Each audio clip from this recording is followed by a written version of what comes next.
darling bride-to-be, you're finally back. I'm tired of waiting. I know our wedding is important, but you don't have to tire yourself out on it.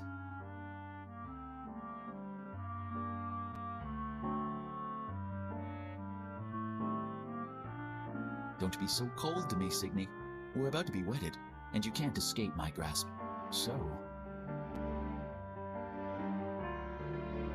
Cinny isn't your wife yet. Please show her some respect. Don't you dare take liberties with Cinny, even if she's agreed to marry you. Look at our dignified, useless prince. He does have an attitude, doesn't he? I believe I've warned you about intruding on us. Are you itching for another curse? Jealous of me, Aldous? Just admit it already. You're nothing compared to me. Threatening me with that princely title of yours. How laughable. I'm no longer a prince, but I'm still Cinny's friend. I'm not afraid of your dumb curses. If you insist on hurting Cinny, I swear, I'll take you down with me. What do you mean? You think you can defy me? You should know the real reason why Cinny agreed to marry you. I don't care how.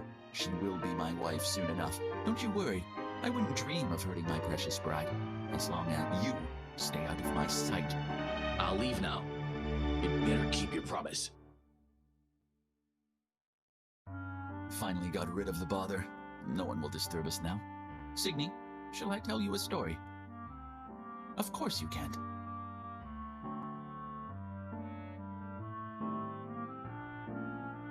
You don't like those? It's okay. I'll tell you some other stories.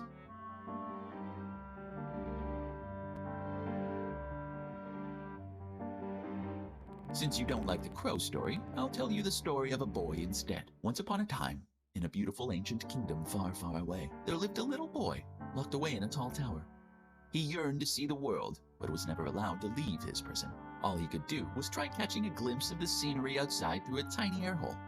But what purpose would that serve? The tower, which served as his prison, was built on deserted land. What else could there be on a wasteland? Wilted trees and thorny brambles. Eventually, the boy stopped trying to peek outside. The lifeless surroundings weren't any better than the darkness within the tower.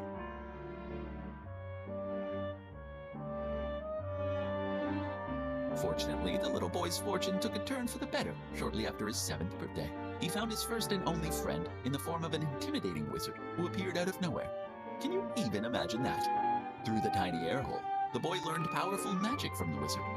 He finally found a sense of purpose in his life. The kingdom eventually collapsed, and the boy was finally allowed to leave the tower. But what stood before him was nothing more than just ruins and rubble.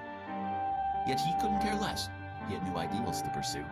He refused to waste any time reminiscing about his past. All who stood against him suffered their retributions. He is the sole winner in this game of life. Don't you agree?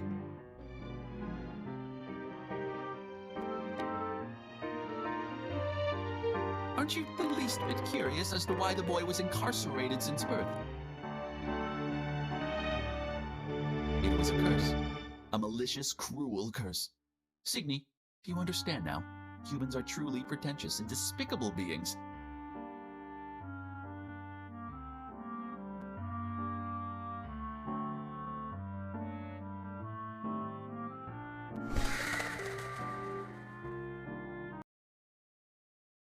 For their retributions. He is the sole winner in this game of life. Don't you agree? So, you're finally interested in my story. You wish to know why he was incarcerated. It was a curse. A malicious, cruel curse. He was merely a newborn baby and couldn't possibly harm a single soul. But his cowardly parents abandoned him without a thought. Signy, do you understand now? Humans are truly pretentious and despicable beings. Unfortunately, no. He was powerful beyond belief and could do whatever he wished.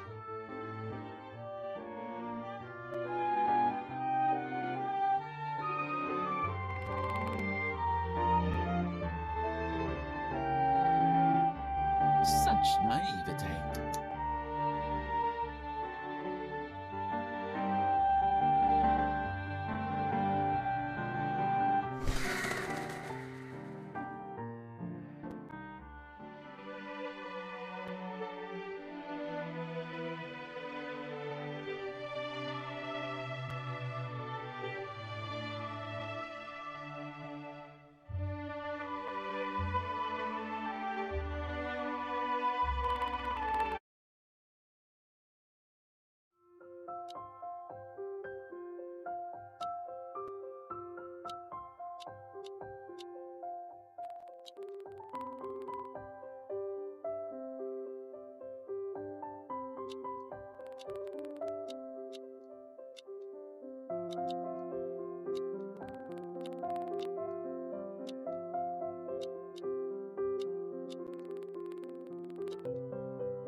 Oh, Cindy, you look gorgeous tonight.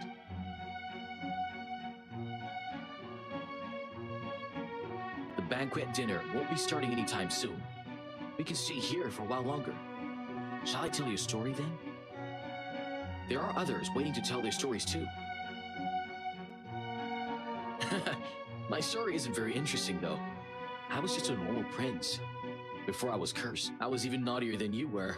I often climbed and hid in trees all night.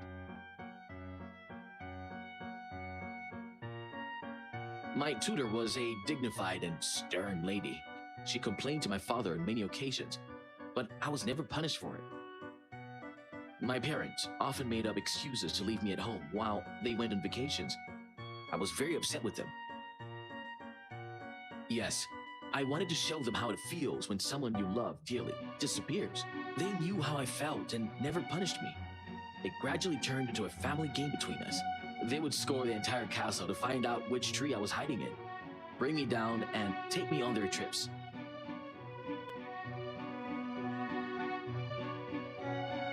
Believe me, Cindy, you deserve a beautiful life, like what I had with my parents.